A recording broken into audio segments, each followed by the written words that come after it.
For grid, और इसी सोच के वजह से हमने फाउंडेशन रखा है एमसीएल का।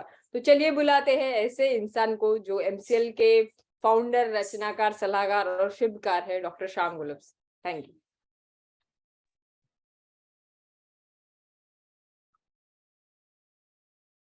दोस्तों नमस्कार, मैं डॉक्टर श्याम गोलब फिर से एक बार आप सभी का इस ट्रेनिंग सेशन में स्वागत करता हूं।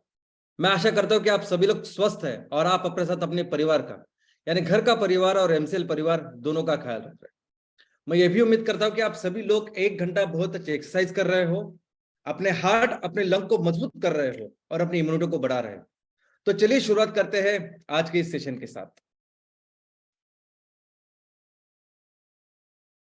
दोस्तों फिर से बारिश हो रही है।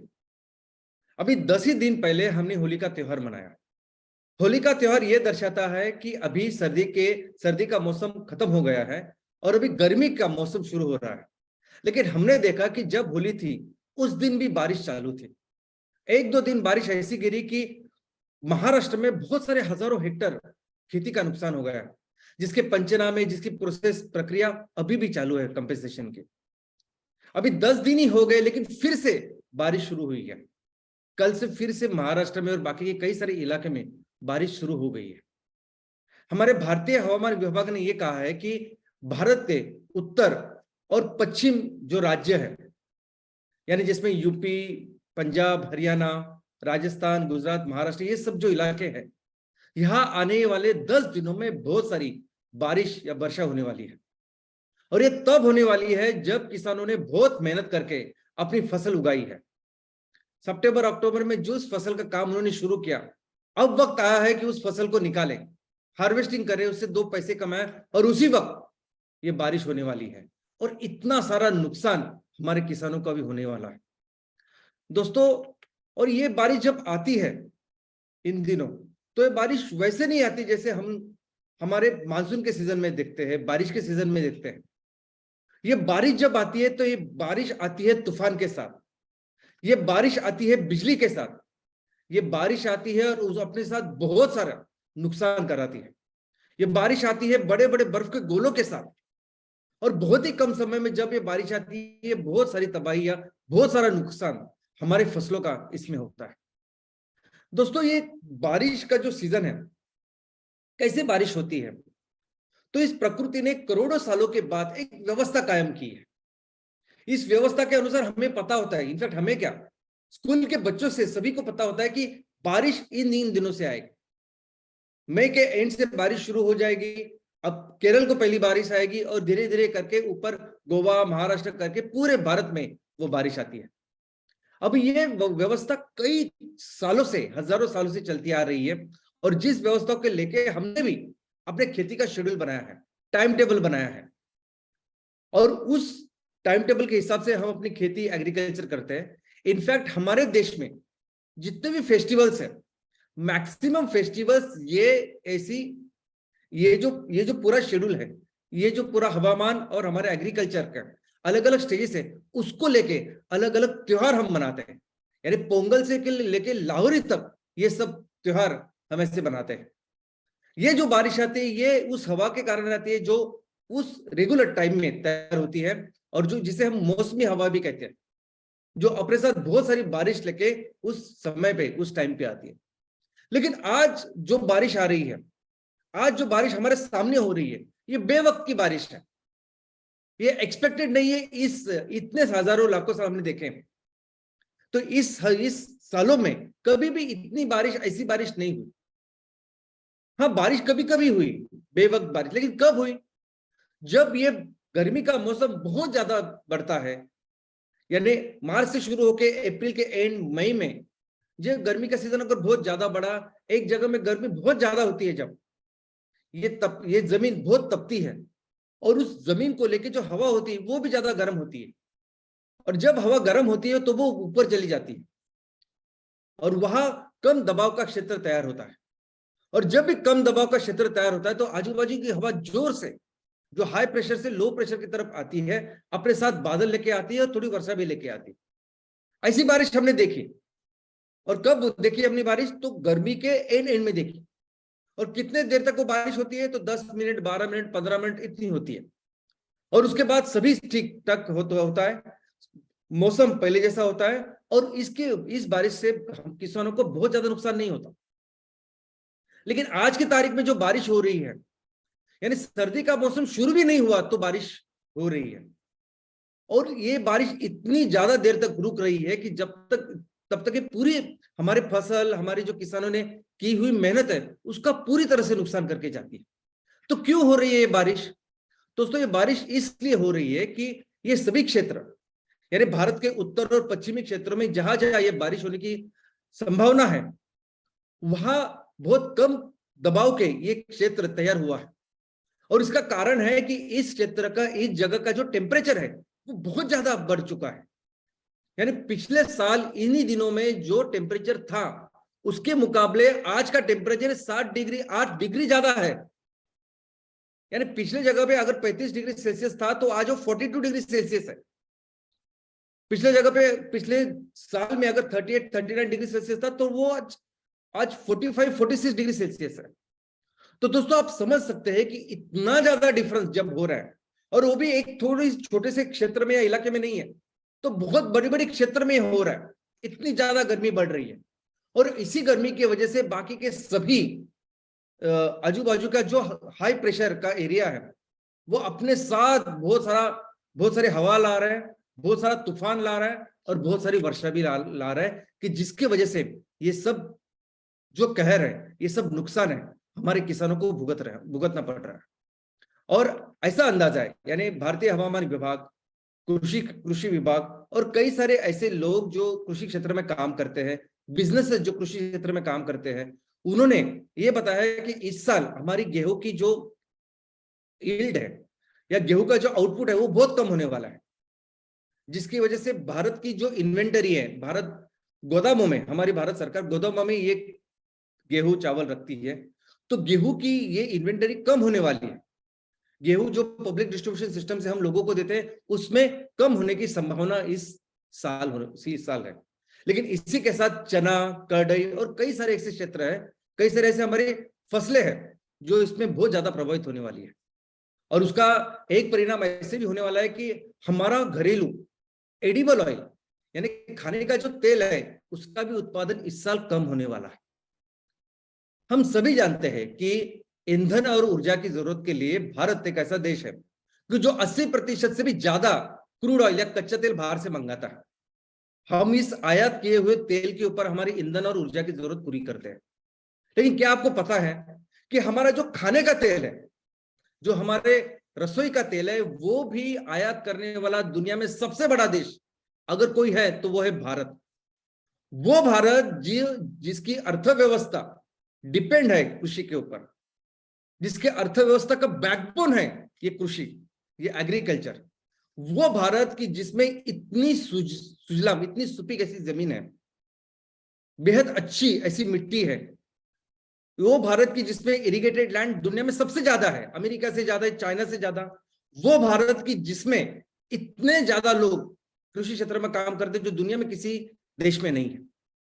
उस भारत में जो फसल से हम लोग तेल ले सकते हैं, उस तेल के लिए भी हम लोग बाहर से मंगाते हैं।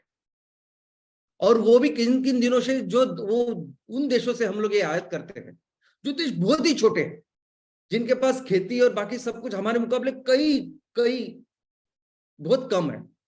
उन देशों से आज हम खाने का तेल, रसोई का तेल इंपोर्ट करते हैं। लेकिन दोस्तों, ये सिचुएशन ये अभी अभी पैदा हुई है, ये ऐसा हमेशा नहीं थी। यानी एक वक्त ऐसा था कि हम सिर्फ इस एडिबल ऑयल में सिर्फ आत्मनिर्भर नहीं थे, तो हम नेट एक्सपोर्टर थे। यानी हम ये खाने का तेल तैयार करते थे, हमारी खुद की जो जरूरत है उसको पूरा करते थे और एक्सपोर्ट करते थे। हमारे आजादी के पहले हम नेट एक्सपोर्टर थे इस एडिबल ऑयल के। आजादी के पहले 300 साढ़े 300 साल तक अंग्रेजों ने यहां हमारे देश में राज किया। हम सभी कहते हैं कि अंग्रेज इसलिए अमीर हुए कि अंग्रेजों ने हमारा यहाँ का बहुत सारा सोना लूटा और चले गए। लेकिन दोस्तों, ये हकीकत नहीं है। उस लूटे हुए सोने की वजह से वो अंग्रेज इतने अमीर नहीं बने। वो अमीर बने इसलिए कि वो हर साल सोना लेते थे, सोना उगाते थे, और जिस सोने की वजह से इतनी बड़ी इकोनॉमी बनी। और वो सोना आता था एग्रीकल्चर से, हमारे खेतों से। अंग्रेजों ने सबसे ज्यादा संपत्ति का निर्माण जो किया वो अपने एग्रीकल्चर की वजह से। उन्होंने यहां जाके सिर्फ और सिर्फ फोकस किया हमारे एग्रीकल्चर के ऊपर। जो उनको जरूरत थी, जो चीज वो दुनिया में बेच सकते थे, वो यहां तैयार करते थे और दुनिया में बेचते थे। और इसी के कारण वो अंग्रेज जो भिखारी बन के हमारे यहाँ आए थे और जो हमें छोड़ के गए, तो इतनी दुनिया की वन ऑफ द बिगेस्ट जो अर्थव्यवस्था बन के गए, उसका कारण था सिर्फ और सिर्फ भारत की ये एग्रीकल्चर, भारत की कृषि। ऐसा कहा जाता है कि दुनिया में अंग्रेजों का इतना राज था, इतनी जगह पे उनकी कॉलोनीज थी कि दुनिया में जितनी भी जमीन है 25% जमीन अंग्रेजों के कब्जे में थी। यानी अमेरिका से लेकर कई सारे देश थे, लेकिन इन अंग्रेजों को सबसे ज्यादा पैसा संपत्ति कहां से मिलती थी, तो वो भारत से। और दोस्तों, इस आजादी के बाद भी हम इस एडिबल ऑयल में हमेशा आत्मनिर्भर थे। हमेशा हमें जो जरूरत थी वो हम तैयार करते थे और हमारी जरूरतों को पूरा करते थे। इनफैक्ट हमारी तो एक ऐसी सिस्टम थी, बहुत ज्यादा रूट लेवल की सिस्टम थी। हर गांव में तेल के लिए फसल की जाती थी और उस फसल से फिर तेल बीज लेके उससे तेल निकाला जाता। तो तेल की घानी होती थी हर गांव में, जिससे तेल निकाल के हम लेते थे। और ये जो तेल है, ये तेल है बहुत ही हेल्दी ऐसा तेल था। हर क्षेत्र में, भारत के हर क्षेत्र में कौन सी जगह पे आपका कैसा हवामान है, आजू बाजू का कौन सा तेल आपने लेना चाहिए, साउथ में कौन सा होना चाहिए, उत्तर में कौन सा होना चाहिए, जो सेहत के लिए सबसे अच्छा है, उस तरीके से हम तेल का निर्माण करते थे और उसका उपयोग करते थे। और यह परिस्थिति सिर्फ गांव में नहीं थी, मुंबई जैसे शहर में भी अगर आप देखोगे तो वहां भी तेल की घानियों के द्वारा ही हमें तेल मिलता था। और यह सिस्टम बहुत ही स्ट्रक्चर, बहुत ही ऑर्गेनाइज था। लेकिन यह सिस्टम हुआ ये 90s तक था। उसके बाद जब इकोनॉमी ओपन हुई, तब और बहुत सारी ब्रिटिश ईस्ट इंडिया कंपनी या ईस्ट इंडिया कंपनी वर्जन 2 के नाम से कई सारी कंपनी आई, और जिन कंपनियों ने फिर अपना तेल, अपना गंदा तेल, अपना घटिया तेल भारत में बेचने की शुरुआत की। दोस्तों, आपको अंदाजा नहीं, लेकिन हमारे जो देसी तेल है उसके साथ बाहर के तेल आज जो हम लोग इंपोर्ट कर रहे हैं उसके साथ तुलना ही नहीं कर सकते। हमारे तेल इतने अच्छे हैं। और इन लोगों ने इस तरीके से इस बिजनेसेस का निर्माण किया। यानी हम सभी लोगों ने इस चीज को पढ़ना चाहिए, समझना चाहिए। ये बहुत इंपॉर्टेंट इतिहास है कि किस तरीके से बिजनेसेस किया जाता है, किस तरीके से सिस्टमेटिकली इन लोगों ने हमारे इस पूरे व्यवस्था को नष्ट किया। ये अगर आप पढ़ोगे तो आपको पता चलेगा। सबसे अच्छा जो तेल है उसको नष्ट करके आज ऐसी परिस्थिति है कि 55 से 60% जो तेल हमें लगता है ना, वो हम बाहर से मंगाते हैं। और आज की परिस्थिति यह है कि आज इस साल तो इस सभी प्रॉब्लम की वजह से हो सकता है कि हम 70% तक एडिबल ऑयल हम बाहर से मंगाएं। तो दोस्तों, आज कुछ चीजें मैं आपके सामने रखना चाहता हूं। उसमें से पहली चीज है कि किस तरीके से ये ग्लोबल वार्मिंग, क्लाइमेट चेंज हमारी पूरी दुनिया के ऊपर अभी, और सबसे इंपॉर्टेंट हमारी एग्रीकल्चर के ऊपर परिणाम कर रहा है। सबसे पहले तो मैं बता दूं कि 2022 में आईपीसीसी यानी inter governmental panel of climate change, United Nations की जो एक संस्था जिन्होंने बनाई है सिर्फ क्लाइमेट चेंज के लिए, यूनाइटेड नेशंस संयुक्त राष्ट्र संघ यानी दुनिया के जितने भी राष्ट्र है, जितने भी देश है, वैसे 195 देशों का वो संगठन है। अभी इस क्लाइमेट चेंज के ऊपर दुनिया में हजारों संगठन काम करते हैं, हजारों लाखों लोग हैं जो इसमें शामिल है, जो इसके ऊपर काम कर रहे हैं, साइंटिस्ट हैं, अलग अलग लेवल के स्पेशलिस्ट हैं जो इस पे काम करते हैं। लेकिन ऐसे समझे कि दुनिया के सबसे बेस्ट जो लोग हैं, सबसे बेस्ट साइंटिस्ट, सबसे बेस्ट लोग जो क्लाइमेट चेंज के ऊपर काम कर सकते हैं, वो सभी आईपीसीसी में है, inter governmental panel on climate change, जो दुनिया की सर्वोच्च संस्था है जो क्लाइमेट चेंज के ऊपर काम करती है, जिसने 2022 में ऐसा रिपोर्ट दिया है जो 6वां रिपोर्ट है क्लाइमेट चेंज के ऊपर। उन्होंने कहा है कि हम इस क्लाइमेट चेंज को लेकर अभी इस स्थिति में जा गए हैं, ऐसी हमारी परिस्थिति हो गई है कि पूरे मानव जाति के लिए यह अभी आखिरी चेतावनी है, पूरे मानव जाति के लिए यह फाइनल कॉल है, ये रेड अलर्ट है कि अगर हमने अभी कुछ किया नहीं, अभी इसके ऊपर काम नहीं किया, तो धीरे धीरे ये सभी परिस्थिति हमारे हाथ के बाहर निकल जाएगी, इरिवर्सिबल मोड में ये तबाही निकल जाएगी। इस परिस्थिति, ऐसा उन्होंने वार्निंग पूरी दुनिया को दी है। लेकिन उसी रिपोर्ट में उन्होंने कहा है कि इस क्लाइमेट चेंज की वजह से जितना परिणाम दुनिया में होने वाला है, अलग अलग देशों में होने वाला है, सबसे ज्यादा परिणाम भारत देश पे होने वाला है। उन्होंने इसी रिपोर्ट में कहा है कि साउथ एशिया में सबसे ज्यादा इसका प्रभाव होगा, वो साउथ एशिया।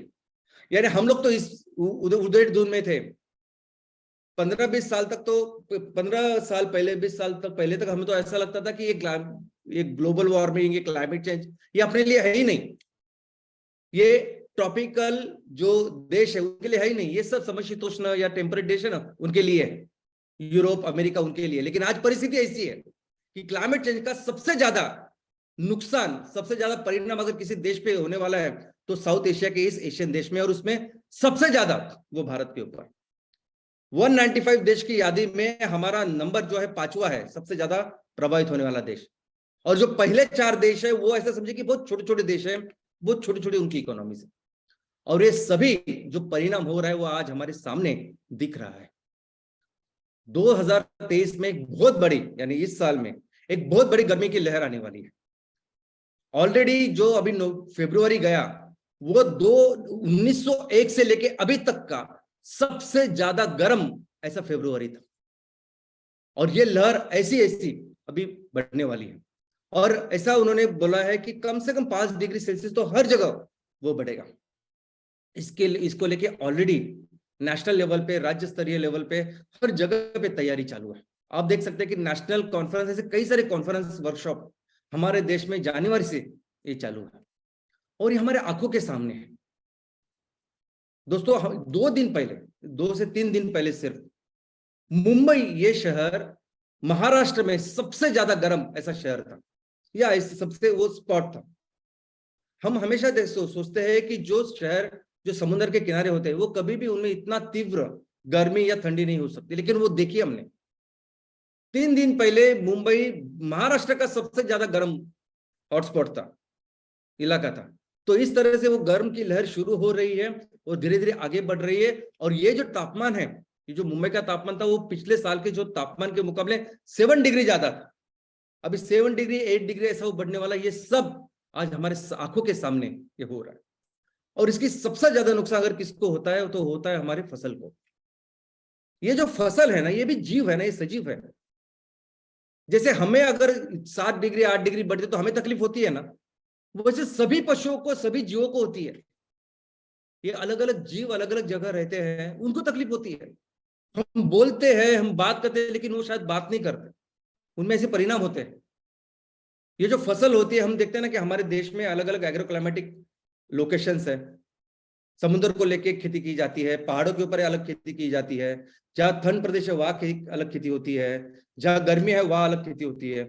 तो सोचिए अलग अलग जगह पे उनकी एक अलग अलग व्यवस्था है, और ऐसी व्यवस्था में इतना ज्यादा बदलाव अगर आप आता है तो सबसे ज्यादा वो इतने सेंसिटिव जो चीज है, यानी माइक्रोबायल एक्टिविटी है, सॉइल की एक्टिविटीज है, वो अफेक्ट होती है। हमारी जो फसल की ईल्ड है वो अफेक्ट होती है। और सबसे ज्यादा परिणाम इस गर्मी की वजह से आज हमें देखने को मिल रहा है हमारे कृषि क्षेत्र के ऊपर, एग्रीकल्चर के ऊपर। और इकोनॉमी की भी बात करें, बिजनेस की भी बात करें, तो बिजनेस क्षेत्र में सबसे ज्यादा परिणाम होने वाला क्षेत्र ग्लोबल वार्मिंग की वजह से अगर कुछ है तो वो है एग्रीकल्चर, जिसका आउटपुट, इनपुट सब कुछ अफेक्ट होता है वंस दिस क्लाइमेट में चेंज होता है। और ये हमारे आंखों के सामने हो रहा है। I mean, जिस तरह से बरसात हो रही है, जिस तरह से बर्फ के गोले पड़ रहे हैं, और जिस तरह से ये तबाही हमारे आंखों के सामने फसलों की हो रही है, और इसका लॉस, जो अनुमानित लॉस है उसका अगर आप देखोगे तो लाखों हेक्टर इस साल सिर्फ इसकी वजह से तबाही हो सकती है। इनफैक्ट जिस इजराइल को हम फॉलो करते हैं कि इजराइल कृषि में उसने बहुत ज्यादा टेक्निकल एडवांसेस किए हैं, बहुत इनोवेशंस किए हैं, उस पूरे इजराइल देश की जो खेती है वो 4,33,000 हेक्टेयर है। और यहां आप देख सकते हैं कि हमारे सिर्फ बारिश की वजह से, ये ऐसी बेवक्त की बारिश की वजह से ऑलमोस्ट 50 लाख हेक्टेयर भारत के नुकसान हो रहे हैं। तो आप सोच सकते हैं कितने बड़े लेवल पे ये लॉसेस है। इनफैक्ट 4 महीने पहले ही एक प्रेस कॉन्फ्रेंस हुई थी, एक प्रेस रिलीज हुआ, जिसमें भारत सरकार ने अपने सूचना कार्यालय से पूरे दुनिया को बताया, सबको बताया कि आज भी 2/3 जो जनता है भारत की, वो सिर्फ और सिर्फ एग्रीकल्चर के ऊपर डिपेंडेंट है। 2/3 यानी 60% से भी ज्यादा जो डायरेक्टली प्योरली डिपेंडेंट है इस एग्रीकल्चर के ऊपर। और 19% जो जीडीपी संपत्ति का निर्माण हो रहा है वो एग्रीकल्चर से हो रहा है। लेकिन दोस्तों ये एग्रीकल्चर भारत की वैसे भी आर्थिक बैकबोन है, बहुत इंपॉर्टेंट चीज है, क्योंकि कोरोना में जब बाकी के कोई भी क्षेत्र काम नहीं कर रहा था तब ये हमारा कृषि था, कृषि क्षेत्र था, ये हमारी खेती थी कि जिसने हमारे भारत की इकोनॉमी को ऊपर रखा। ये दो साल में हमने देखा कि कोई भी क्षेत्र ने इतना कंट्रीब्यूट नहीं किया, इनफैक्ट निगेटिव में सब क्षेत्र थे। लेकिन ये भारत अर्थव्यवस्था की एग्रीकल्चर कृषि है कि जो भारत को हमेशा हर चीज में मजबूत रखती है। और सोचिए अगर इसी कृषि के ऊपर, एग्रीकल्चर के ऊपर अगर इतना बड़ा संकट है, अगर इतना बड़ा नुकसान इसका हो रहा है इस ग्लोबल वार्मिंग की वजह से, तो उसके ऊपर डिपेंडेंट ये 2/3 लोग हैं, उनके ऊपर ही परिणाम हो रहा है। दोस्तों ये सिर्फ आर्थिक चीज नहीं है, आर्थिक जो तो नुकसान हो रहा है तो वही हो रहा है, लेकिन सामाजिक नुकसान भी देखिए।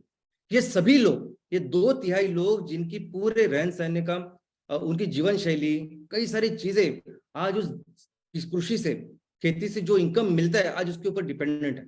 और वो जब अफेक्ट होती है तभी वो परिणाम वो पूरी आर्थिक और सामाजिक सभी चीजों के ऊपर हमारे लोगों पे होता है।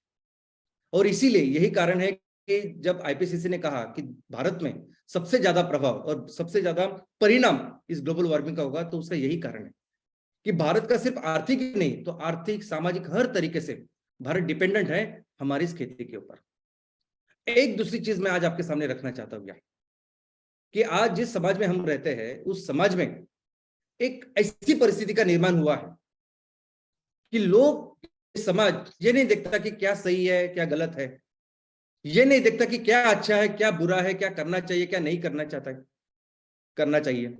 समाज सिर्फ यही समझता है कि कौन सी वो चीज है जिससे पैसा बनता है, कौन सी वो चीज है कि जिससे मैं कुछ पैसा डाल तो मुझे पैसा मिलेगा, बस वो चीज सही है। और वही सबसे इंपॉर्टेंट बन चुकी है। और इसीलिए ये एग्जांपल आज मैंने आपके सामने दिया है। ये जो देसी तेल अभी तक हम हजारों सालों से उसका उपयोग करते आ रहे हैं, दोस्तों ये दवाई है। आयुर्वेदा में अगर आप इस हर तेल के बारे में पढ़ोगे तो ये एक्चुअली बहुत ही ज्यादा हेल्दी ऐसे तेल है। उसके आगे जो तेल हम लोग अभी बाहर से मंगा रहे हैं इसको कंपैरिजन ही नहीं कर सकते। बहुत सारी जगह पे तो इन तेलों को घटिया कहा जाता है, बैड ऑयल्स ऐसे कहा जाता है, इतने खराब ये तेल होते, फिर भी आज उसको लेके हमें व्यापार कर रहे हैं। अगर आपने राइस के छिलकों का तेल अगर आप देखोगे तो राइस के छिलकों का तेल तो हमें एलर्जी, कैंसर जैसे जिसका कोई उपाय नहीं उससे बचाता है। राइस का तेल हमें हमारी पूरी इम्यूनिटी हो, हमारे न्यूट्रिशन और बाकी कार्डियोवास्कुलर सिस्टम उसको अच्छा करता है। जो सरसों का तेल है उसको अगर आप देखोगे तो सरसों का तेल हमारे बाल, हमारी स्किन के कई सारे infection, fungal infection, bacterial infection से हमें बचाता है, कार्डियोवास्कुलर सिस्टम को अच्छा करता है, टोनर है। जो हमारा तिल का तेल है वो अगर देखोगे तो हमारे दांत से लेके हमारे हड्डी से हर चीज को मजबूत करता है, हमारे बालों को अच्छा रखता है, कई सारे सिर्फ शारीरिक नहीं लेकिन मानसिक भी जो बीमारी है उसको ठीक करता है, कार्डियोवास्कुलर सिस्टम को ठीक करता है, अपने हार्ट को मजबूत करता है। और रेपसीड राई का तेल जो है, इनफैक्ट आपने देखा होगा कि कई सारे बड़े बड़े मॉल में वो ऑलिव तेल करके बहुत हाईफाई तेल, इंपोर्टेड तेल, उसमें इतना विटामिन ई है, उसमें इतना ओमेगा 3 है, आप लोग कितना महंगा वो बेचते हैं।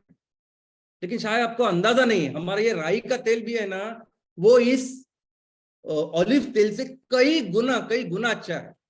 और जिस ओमेगा 3 की बात करते हैं ना उससे कई गुना ज्यादा ओमेगा 3 हमारे इस राई के तेल में। विटामिन ई तो उनसे ज्यादा बहुत ज्यादा है ही, एंटीऑक्सीडेंट भी है, यानी कंपैरिजन ही नहीं हो सकता हमारे इन तेलों का और जो बाहर से हम लोग मंगाते हैं उन तेलों का। कोकोनट ऑयल आप देखिए कोलेस्ट्रॉल कम करता है, डेंटल हेल्थ इंप्रूव करता है, हमारी हार्ट को हमेशा अच्छा रखता है, वेट लूज करता है, हमारी इम्यून सिस्टम को बढ़ाता है, बोन सिस्टम हो, डायबिटीज हो, हर चीज को वो अच्छा रखता है। ये सभी तेल बहुत अच्छे हैं। और ये तेल हमारी क्या परंपरा है, कैसे हम लोग इस्तेमाल करते हैं, ये हमेशा हम उसको तेल के घानी से इस्तेमाल करते हैं। जब भी ये तेल की फसलें हम उगाते हैं उनकी बीज लेके उनको प्रेस करके वो तेल हम लोग जो इस्तेमाल करते हैं वही सबसे अच्छा तरीका है। वही सबसे सेहतमंद ऐसा तरीका है। ये जो रिफाइंड तेल, ये जो हम लोग आज बाहर से मंगा रहे हैं और खा रहे हैं और जो फैक्ट्री में बन रहा है, ये तेल को बहुत सारे केमिकल प्रोसेस से हो जाता है, बहुत सारे केमिकल्स उसमें ऐड हो सकते हैं। इनफैक्ट बहुत बार तो इस तेल को गर्म किया जाता है, कम किया जाता है, और इस गर्मी कमी में उसमें जो बैड कोलेस्टेरॉल है, जो खराब फैट है, उसकी मात्रा बढ़ती है और बिल्कुल सेहत के लिए वो तेल अच्छा नहीं है। लेकिन फिर भी आप देखोगे तो बिजनेस किसका हो रहा है, इतनी सारी चीजें। यानी मैं अगर इस पे सेशन लूं तो मुझे एक सेशन कम गिरेगा, इतनी ज्यादा चीजें हमारे अच्छे तेलों में, फिर भी बिजनेस कौन कर रहा है? जिस तरीके से मार्केटिंग हो रही है, जिस तरीके से प्रमोशन करते हैं, इनफैक्ट जिस तरीके से जैसे 90s में उन्होंने कदम रखा, उसके बाद हमारे तेलों को बदनाम करने के लिए कई सारी चीजें हुई, कई सारे हादसे हुए। आप जब पढ़ाई करोगे, इसको अच्छी तरह से समझोगे, तो आपको पता चलेगा किस तरह से लोग बिजनेस करते हैं, किस तरह से सबसे अच्छी चीज, हेल्दी चीज, दवाई की चीज उसको बर्बाद करके उसमें जहर के साथ लोगों को खिलाते हो। ये सब दिख रहा है, ये सब बहुत अच्छा एग्जांपल इस वजह से है। और मैं आज आपको इसलिए ये सब बता रहा हूं कि ये सेम पॉसिबल है हमारे बायोफ्यूल इंडस्ट्री के साथ। ये बायोफ्यूल इंडस्ट्री यानी आज की संकट में, आज के दौरान, ये पूरी दुनिया में जो इतना बड़ा संकट छाया हुआ है, इसका सोल्यूशन आज हम दुनिया को दे रहे हैं। और सिर्फ उसका सोल्यूशन नहीं है, कई सारी चीजें हैं जिसका सोल्यूशन हम अपने बायोफ्यूल इंडस्ट्री के साथ पूरी दुनिया को, लोगों को, समाज को देने वाले हैं। लेकिन ये जो चीज है वो किसके अगेंस्ट देने वाले हैं?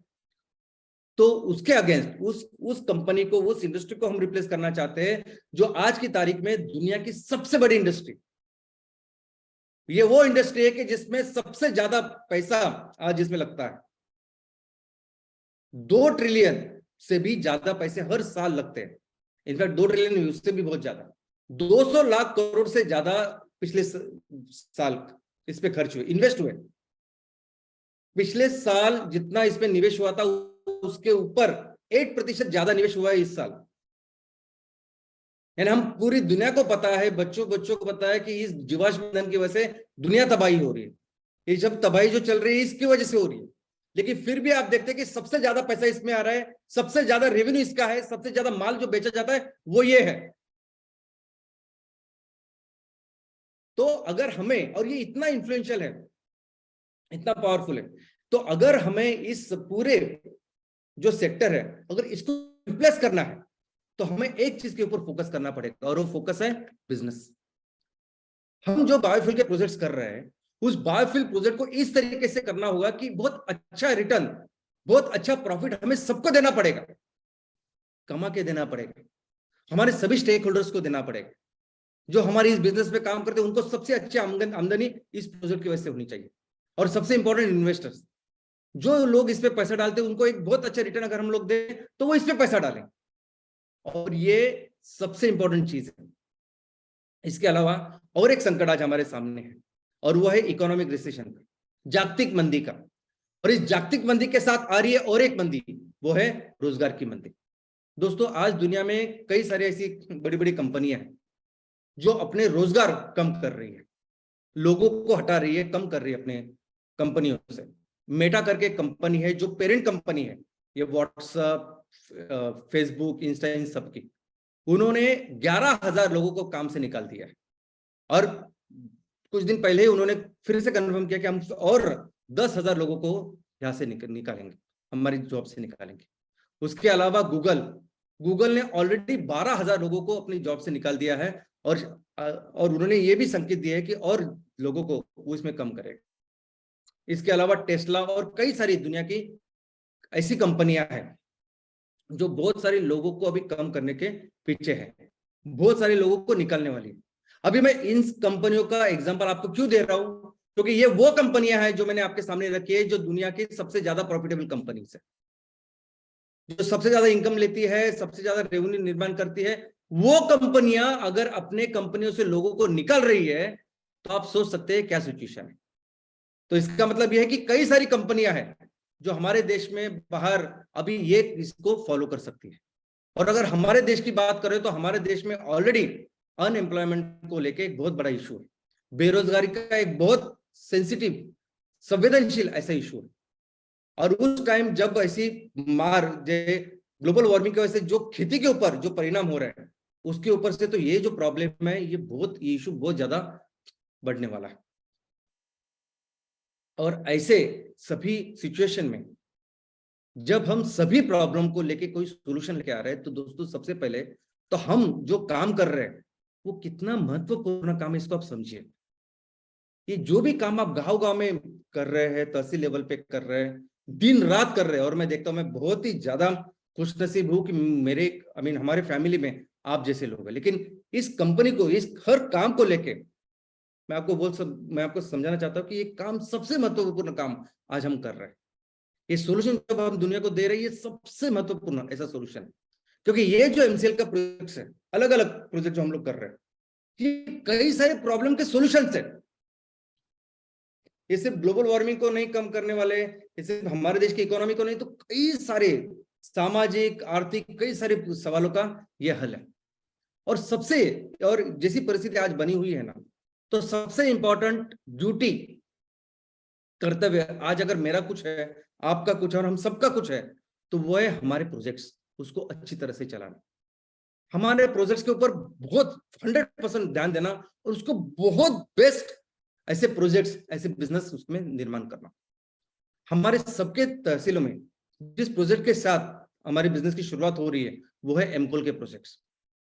ये इनिशियली ये प्रोजेक्ट तो सबसे महत्वपूर्ण है ही, लेकिन सबसे इंपॉर्टेंट कोई है तो ये पहला प्रोजेक्ट, ये पहला एमकोल का प्रोजेक्ट जो हमारे हर तहसील में लग रहा है, ये सबसे इंपॉर्टेंट प्रोजेक्ट है हमारे सबकी आगे आने वाली हमारे रोड मैप के लिए, पूरी जिंदगी के लिए। क्योंकि आप सबको एक अच्छा बिजनेसमैन बनना है, आपको अपने तहसीलों में बहुत बड़े बिजनेस का निर्माण करना है, कई सारे प्रोजेक्ट्स लगाने हैं। अभी मैं एक एमकोल के प्रोजेक्ट की बात कर रही हूं, लेकिन हर ग्राम पंचायत में एक एमकोल और एक एमसीएनजी का प्रोजेक्ट लगाना है। कई सारे ऑर्गेनिक प्रोसेस से भी ऑर्गेनिक प्रोसेसिंग के यूनिट्स लगाने हैं, इको फ्रेंडली प्रोजेक्ट के यूनिट लगाने हैं। लेकिन सबको अगर अच्छा करना है तो आपको जो डिग्री चाहिए ना, जिसमें सबसे अच्छी पढ़ाई आपकी होगी, सबसे अच्छा ट्रेन होके आप निकलोगे, तो ये पहला प्रोजेक्ट है। ये जो एग्जांपल मैंने आपके बाजू में रखे हैं, ये धीरूभाई अंबानी साहब, ये दमानी साहब, इन्होंने वैसे ही काम किया।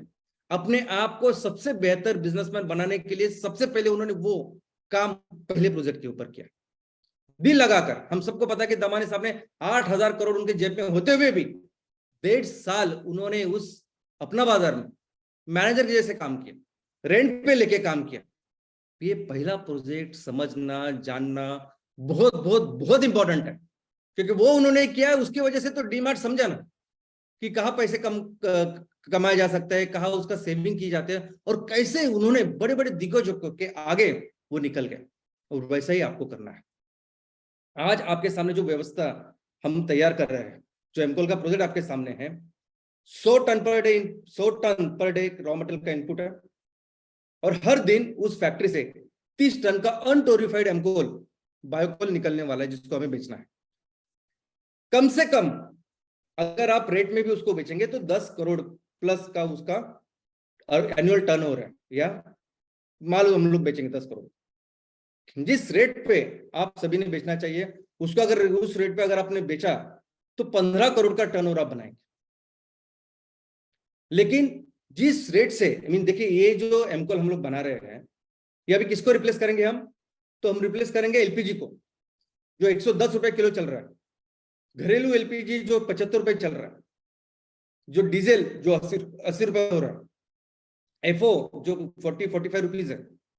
अभी इन सभी चीजों को जब आप रिप्लेस कर रहे हो हमारी एमकोल के साथ, तो बहुत एक अच्छे रेट से आप उसको रिप्लेस कर सकते हो, और एक अच्छा रेवेन्यू का निर्माण आप अपनी इस कंपनी में कर सकते हो। और मुझे तो आज आपको यह कहना है कि करिए, पूरा फोकस इसमें डालिए कि मैं करूंगा तो बस मुझे 15 करोड़ का ही रेवेन्यू तैयार करना है। क्योंकि इस एक प्रोजेक्ट की बात नहीं है, इसके ऊपर सीखिए, आप समझिए कैसे किए जाते हैं, क्या चीजें होती है, कैसे खर्चा कम किया जाता है, कैसे प्रॉफिट को बढ़ाया जाता है, और अपने लिए अच्छा प्रॉफिट कीजिए। आप जैसे एक प्रोजेक्ट के ऊपर अगर अच्छा प्रॉफिट करोगे तो यही चीज आप सीख के बाकी की जगह पे आप इंप्लीमेंट करोगे।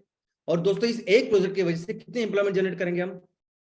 तो कम से कम 100 किसानों के परिवार को हमेशा के लिए एक अच्छा इनकम चालू हो जाएगा। वो 39 to 45 इतने सारे लोग तो हमारे फैक्ट्री में डायरेक्ट उनको जॉब मिलने वाली है, जिनको हम देने वाले हैं। 10 से 15 लोग हैं जो लगेंगे वो cutting, transportation, logistic of raw material उसके लिए। 8 से 10 लोग हमें लगेंगे मार्केटिंग के लिए, जो अपने प्रोडक्ट्स की मार्केटिंग करेंगे। तो टोटल अगर आप देखोगे तो एक एमकोल की प्रोजेक्ट की वजह से 157 से लेके 170 इतने परिवार को आप हमेशा के लिए एक अच्छा रोजगार दो, एक एमकोल प्रोजेक्ट की वजह से। और सोचिए हर ग्राम पंचायत में एक एमकोल प्रोजेक्ट लगने वाला है। सोचिए कि हर यानी ग्राम पंचायत में एक एमसीएनजी जो प्रोजेक्ट है उसमें भी सेम एम्प्लॉयमेंट जनरेशन, जो इसमें 160 से 170 इधर है, तो 160 से 170 हमारे एमसीएनजी प्रोजेक्ट में भी वो क्षमता है। तो हर ग्राम पंचायत में अगर हमें ये सभी प्रोजेक्ट लगाएंगे तो देखिए आप एम्प्लॉयमेंट जनरेशन कितनी ज्यादा करेंगे हम लोग, स्पेशली उस वक्त जब बाकी की सभी कंपनियां रोबोट के ऊपर काम कर रही है, कंप्यूटर्स के ऊपर काम कर रही है, कम से कम लोगों को रख रही है। ऐसी जगह पे हम लोग ऐसे प्रोजेक्ट का निर्माण कर रहे हैं जो बहुत ज्यादा एम्प्लॉयमेंट जनरेशन करेगा। और उससे भी जरूरी ये है कि हम सीएसआर, एक बहुत अच्छा सीएसआर फंड करेंगे। दोस्तों, किसानों का जो इनकम है वो जा रहा है, हमारे सभी जो एमवीपी है, चैनल पार्टनर, उनको उनका इनकम मिल रहा है, फैक्ट्री को जो ओनर है उनको इनकम मिल रहा है। जो एमसीएल के पास बचेगा, एमसीएल जो इन्वेस्टर का जो इन्वेस्ट है वो उनको देगी, और बाकी का मैक्सिमम जो पैसे हैं वो हम अपने तहसील को देने वाले। और ये करके हम अपने तहसील के लिए 30 से 35 लाख रुपए साल के तैयार करेंगे एक प्रोजेक्ट के साथ। और आपको अंदाजा नहीं कि एक तहसील में 30 से 35 लाख को में कितने प्रॉब्लम सॉल्व होने वाले हैं, कितने सारे उनके चैलेंजेस सॉल्व हो सकते हैं जब इतना पैसा हम लोग उनको कमा के देंगे। और जब एक ही नहीं, जब आपके यहाँ 60-70 ग्राम पंचायत है और 60-70 प्रोजेक्ट ऐसे लगेंगे और इतना पैसा जब जनरेट होगा, तो मैं जो कहता हूं कि हमें हर तहसील को सुजलाम सुफलाम राज्य बनाना है, वो बहुत जल्दी हम लोग बनाएंगे। और परिस्थिति तो आज ऐसी है, जो संकट आज हमारे सामने है, हर दिन हम लोग देख रहे हैं दोस्तों, ये सिचुएशन बहुत ही गंभीर है, बहुत ही सीरियस है। इनफैक्ट ऐसा समझे कि हमारा पूरा घर जल रहा है और हमें पूरा करके, ये एक युद्ध जैसी सिचुएशन है। पूरे दुनिया मानव जाति के खिलाफ युद्ध है, हमारे किसानों के खिलाफ युद्ध है, और हमें अभी उनकी रक्षा करनी है और उसके जैसे ही काम करना है। और इसमें कई सारे चैलेंजेस आने वाले हैं। देखो, ये जो काम हम लोग कर रहे हैं, जो प्रोजेक्ट इस तरीके के हम लोग जो कर रहे हैं, वेट बायोमास के ऊपर प्रोजेक्ट, इतने बड़े स्केल के ऊपर प्रोजेक्ट, ये कभी किसी ने किया नहीं, ना भारत में कहीं किसी ने किए है, ना प्रदेश में कहीं है। तो जो भी हम लोग काम करेंगे, हो सकता है कि कई सारे चैलेंजेस, इशू आपको आए, लेकिन ये सभी चैलेंजेस यानी अपॉर्चुनिटी से सीखने के लिए, कई सारे बहुत अलग अलग चैलेंजेस आपके सामने आ सकती है, लेकिन उसमें सोल्यूशन वही मिलेगी आपको सिर्फ फोकस होकर उसका काम करना है। सबसे पहले तो आपका फोकस ये है कि जिस दिन फैक्ट्री शुरू होगी उसी दिन से रेवेन्यू कंपलसरी शुरुआत होनी चाहिए। कहना अभी बहुत सारी लोकेशन ऐसे है कि जहां अभी फैक्ट्री एग्जीक्यूशन का काम चालू है, उसको थोड़ा सा भी 2-3 महीने लगने वाले हैं वो पूरा प्रोजेक्ट कंप्लीट होने के लिए। तो भी पूरे 1-2 महीने में आप पूरा डिटेल ऐसा एक्शन प्लान बनाएंगे कि जब फैक्ट्री शुरू होगी ना, पहले दिन से इस फैक्ट्री के साथ मेरा उत्पन्न या मेरा रेवेन्यू, मेरा प्रॉफिट स्टार्ट होना चाहिए। भले ही पहले दिन आप सिर्फ 5% कैपेसिटी पे काम करो, 100 टन पर डे इनपुट है ना, आप 5 टन पर डे इनपुट के ऊपर काम करो। मैं 5 टन इनपुट डालूंगा और मैं 1.5 टन 1500 किलो उसको निकालूंगा और 1500 किलो यहाँ बेचूंगा। काम ऐसा कीजिए ना कि 30 टन का आउटपुट है ना, 30 टन की ऑलरेडी ऑर्डर्स आपके हाथ में होनी चाहिए, क्योंकि जो हम तैयार कर रहे हैं उसकी जरूरत आज पूरे मार्केट में है। और दोस्तों, हमेशा out of the box think कीजिए। कई सारी चीजें जो आप इसको करने के लिए आपके सामने आएंगी, चैलेंजेस, इश्यू, इसके लिए कोई किताब नहीं मिलेंगी जिसमें उसके सॉल्यूशन लिखा है। कोई आदमी नहीं है अभी आजू बाजू में जो आपको गाइड करेगा कि देखो इस ऐसे सिचुएशन में आपको ऐसा करना है। आपको सोचना पड़ेगा और आपको हल मिलेगा, सॉल्यूशन मिलेगा। वो क्या हुआ कि अंग्रेजों ने इस भारत को लुट्टे लुट्टे 300-350 सालों में उनको चाहिए थे सिर्फ मैनेजर्स, सिर्फ क्लर्क्स, और वो आदत लगा दी हमको कि हमें कोई भी काम करने के लिए चाहिए एसओपीज, कोई भी काम करने के लिए चाहिए वो गाइडेंस, जॉब डिस्क्रिप्शन, बस वो देख के फिर हम अपना काम करते। कोई जरूरत नहीं। थोड़ा सा भी हम दूसरा सोचे कि मैं अपने गांव में इस जगह मैं अपनी फैक्ट्री लगा रहा हूँ, इस गांव में मेरी खेती हो रही है और इतना डिस्टेंस है, तो ये प्रॉब्लम है, ये सिचुएशन है, ये हल है, एकदम सिंपल सिंपल सोल्यूशन आपको वहां से मिलेंगे। आप सिर्फ ओपनली सोचिए। और देखो, ये कारण ये भी है कि कोई सोल्यूशन आपको नहीं मिलेगा क्योंकि किसी कंपनी ने इस तरह से डेडिकेटली किसानों के लिए काम ही नहीं किया। और हमारा ऐसा है कि हम डे वन से इनके ऊपर ही काम कर रहे हैं। कोई भी चीज हो, पूरी दुनिया वेस्ट के ऊपर काम करे, तो हमने सिर्फ और सिर्फ किसानों को लेके, आप उगाओ हम लोग लेंगे, उससे काम किया। हर चीज, वो ग्राम पंचायत के एमवीपी प्रोजेक्ट से लेके हर चीज एमपीओबीपी इसीलिए है ताकि हमारे किसानों का सबसे ज्यादा फायदा हो। इसलिए आप जब भी ये काम करोगे ना, ये कामों में कई सारे चैलेंजेस आपको आएंगे, बस आप फोकस होके काम करना, तो सॉल्यूशन भी बहुत आसानी से आपको निकल आएंगे। और एक चीज हमेशा याद रखो कि ये सभी लोग, ये सभी किसान, ये सभी हमारे खेडूत, ये सभी लोग आज जो हमारे गांव में है, एक तहसील में बैठे हुए हैं, ये सभी हमारे ऊपर डिपेंडेंट है।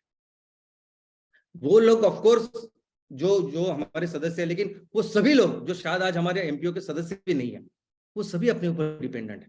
क्योंकि इन सभी को लगता है कि कोई तो हमारे बारे में सोचे, कोई तो हमारी प्रॉब्लम मुश्किलों को समझे, उसके ऊपर सोल्यूशन लेके आए, कोई तो हमें वो सपोर्ट करे कि जिसकी वजह से हम अपनी एक बेहतर जिंदगी कर पाए। हर दिन जो प्रॉब्लम हम लोग फेस कर रहे हैं, उस प्रॉब्लम को कोई तो सॉल्व करे। और बस ऐसा ही काम जब हम लोग कर रहे हैं, ये सभी लोग हमारे ऊपर डिपेंडेंट है।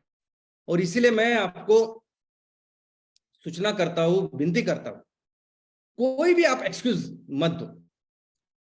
फैक्ट्री चालू हुई तो ऐसा समझे कि आपकी पूरी रोजी रोटी सब कुछ अभी उस फैक्ट्री के ऊपर डिपेंडेंट है। एक भी रुपया आपने बाहर से अंदर से कुछ भी लेना नहीं, जो भी खाना है, जो भी खर्चा करना है, सब कुछ उस फैक्ट्री से कमाना है और खाना है। ऐसा समझना कि अभी बस जो कुछ मिलना है बस फैक्ट्री से मिलना है। क्योंकि आप जब इसको कमाओगे, जब इस फैक्ट्री से पैसा कमाओगे, अपने आप, उसका मतलब है कि वो अपने आप वो किसानों को बहुत ज्यादा इनकम दे रही है। इसका मतलब वो है कि हमारे गांव में जो भी एंटरप्रेन्योर काम करे उनको इनकम दे रही है। आप सभी का जो कुटुंब यानी फैमिली मेन पर्सन हो, कुटुंब प्रमुख हो तहसील के, आपकी जिम्मेदारी बनती है डे वन से कैसी फैक्ट्री चले और कैसे मैं आमदनी, इनकम पूरे सबके लिए, हमारे सभी टीम के लिए बनाऊं। और इसीलिए रॉ मटेरियल के लिए भी एक्शन प्लान बनाइए। क्योंकि आज जो रॉ मटेरियल हम लोग तैयार कर रहे हैं नेपियर ग्रास द्वारा, तो हम सबको पता है कि नेपियर से जो खेती होने वाली है, उसकी जो फसल आएगी वो 4 महीने के बाद आएगी। हमको पता है कि उसको आने के लिए अभी वक्त लगता है। तो इस 4 महीने में मैं कौन सा रॉ मटेरियल इस्तेमाल करूं, कौन सा रॉ मटेरियल जो मुझे आज मिलेगा, कौन सा रॉ मटेरियल जो मेरे तहसील में उपलब्ध होगा, कौन सा रॉ मटेरियल जो मेरे तहसील के बाजू में होगा, बाजू के तहसील में हो सकता है कि मेरे बाजू के जिले में वो हो सकता है। तो अगर कोई भी ऐसा रॉ मटेरियल, इनफैक्ट अभी तो इतनी बारिश हुई है, हमारे किसानों का इतना भारी नुकसान हुआ है, देखिए कि किस तरीके से वो जो किसान है, उनका जो पड़ा हुआ जो आज बायोमास है, जो कुछ, क्या उसका इस्तेमाल हम लोग कर सकते हैं, उनको 2 पैसे दिला सकते हैं। और ये सब देने के बाद कौन सी रेट में वो हमारे फैक्ट्री में आएगा, क्या रेट हम उनको देंगे, ये सब आप उसका एक्शन प्लान आज ही बनाइए। और दोस्तों, एक इकोनॉमिक फिजिबिलिटी कंपलसरी है ऑफ कोर्स, अगर हमें कंटिन्यूसली अच्छी तरह से करना है। यानी हमने अगर वो पैसा सब कुछ रॉ मटेरियल लाया, हमने अपने उत्पादन तैयार किए, प्रोडक्ट तैयार किए, तो हमें वो प्रोडक्ट सेल करके पैसे बचने चाहिए, तभी जाके सब चीजें आगे चलेगी। ये फिजिबिलिटी कंपलसरी है। और ये जरूरी नहीं कि पहले दिन हमको बहुत ज्यादा पैसे मिलने चाहिए, कोई जरूरत नहीं। सबसे ज्यादा पैसे किसानों को मिलने चाहिए, एमवीपी को मिलने चाहिए, सबको मिलने चाहिए। जो ओनर है, जो मेन प्रमोटर है, हमारे पास एकदम कम पैसे मिले तो भी चलेगा, कम पैसे रहे तो भी चलेगा, क्योंकि हमें बहुत ज्यादा काम आगे करना है और वैसे ज्यादा जरूरत भी नहीं है हमारी पैसों की। लेकिन सबसे इंपॉर्टेंट क्या है कि हमने सबकी रिस्पॉन्सिबिलिटी ली है, सबकी जिम्मेदारी ली है। और इस जिम्मेदारी वो सिर्फ 15,000 लोगों की नहीं जो हर तहसील में है। बहुत सारे लोग हैं कि जो राह देख रहे हैं, जिनको लगता है कि हम लोग जो बोल रहे हो जल्द से जल्द हो, ताकि सभी लोग उसमें शामिल हो, सबकी जरूरत आ जाए। और हमने सभी ने हमारे तहसील में एक लक्ष्य रखा। हम सभी ने हमारे हर तहसील में ऐसा लक्ष्य रखा कि हम अपने तहसील में कम से कम 3,000 करोड़ का रेवेन्यू तैयार करेंगे, 3,000 करोड़ का माल तैयार करेंगे और उसको बेचेंगे। और फिर उसे 8 गुना, 10, 9 गुना इतना जीडीपी का निर्माण होने वाला है।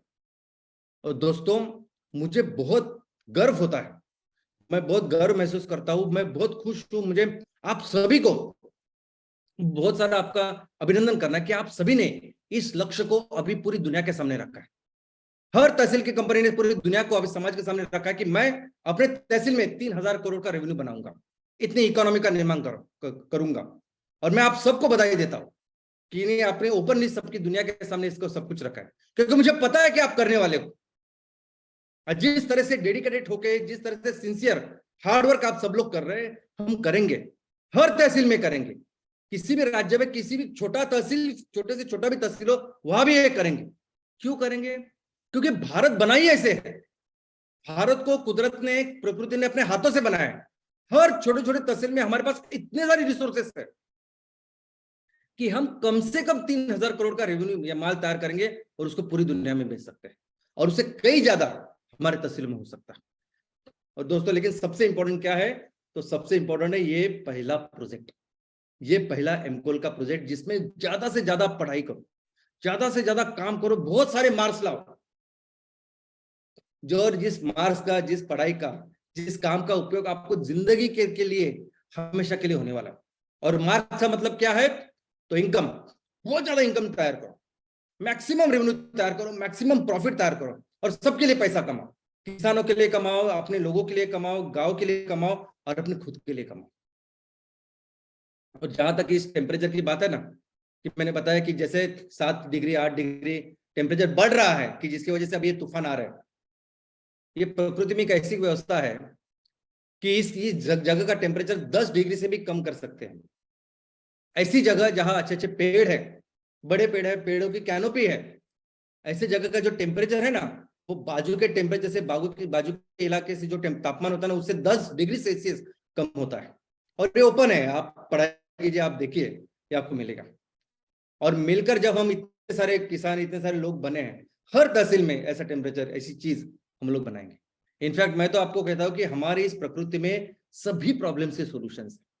आपको ईंधन चाहिए, ऊर्जा चाहिए, आपको जो कुछ लगता है, हमने अभी अभी जन्म लिया है। मनुष्य सिर्फ 2 सेकंड के लिए, अगर ये पृथ्वी अगर 24 घंटे से है, तो हम मनुष्य 2 सेकंड से इस पृथ्वी के ऊपर है।